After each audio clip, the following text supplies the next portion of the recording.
The wise owl. Every team carries more within it than what meets the eye. Some bring strength, others speed, some bring confidence, and then there are those who quietly keep everything balanced, without boasting or shining, simply by being there.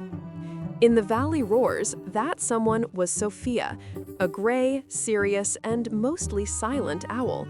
She didn't run across the field, didn't catch passes, and didn't leap into the touchdown zone.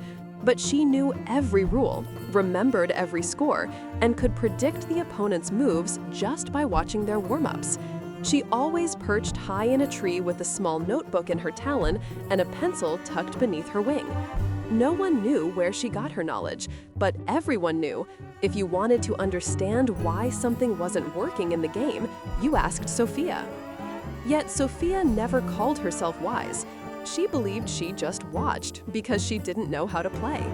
When Leonard once offered her the role of strategy advisor, she quietly shook her head. "I just write things down," she said. Still, whenever something went wrong, all eyes turned upward, to the branch where Sophia sat. She rarely spoke, but when she did, everyone listened. One day, before a match against the Lake Claws, the team noticed something strange. Nothing was working in practice. Passes missed, routes tangled, and players collided. Even Torben, usually cheerful, sighed, "Feels like we're cursed." Leonard glanced up again. Sophia was on her branch, quiet, still. She was looking at her notebook, but not writing.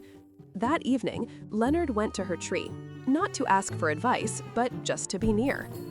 Sophia admitted she felt unsure of herself, that all she ever did was take notes while others played. She said she didn't feel like part of the real team because she didn't run, shout, or score touchdowns. Leonard listened without rushing to answer. The next day, he gathered the whole team and asked Sophia to read what she had written over the past few weeks. She resisted at first, but when she saw the respect and attention in everyone's eyes, she opened her notebook and began to read.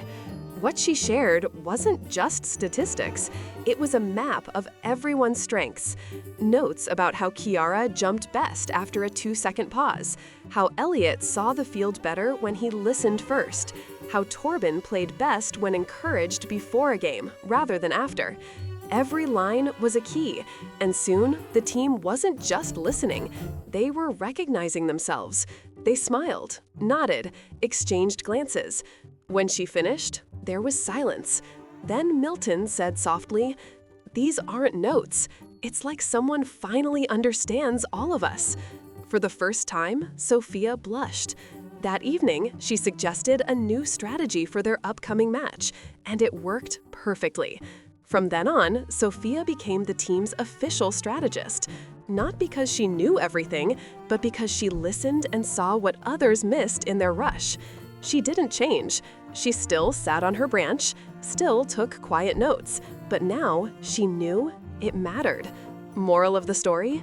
Being wise doesn't mean being the loudest or the most visible. True insight often grows in silence. Your value isn't measured by how much you're on the field, but by what you bring to the team. Even if you think you're just sitting on a branch, your view might be the reason everyone else learns to fly.